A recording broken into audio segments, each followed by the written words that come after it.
ನಂದಿವಾಹನ ನಾಗಭೂಷಣ ದೋಷ ದೋಷ ನಾಶ ವಿನಾಶನ ಸೃಷ್ಟಿಕಾರಣ ನಷ್ಟಹಾರಣ ತಮೋರಜೋ సత్వగుణ విమోచన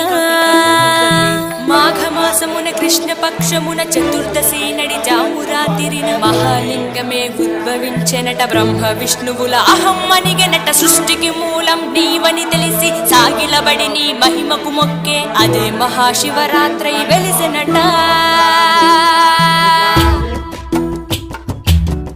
అరే ఓ జంగమా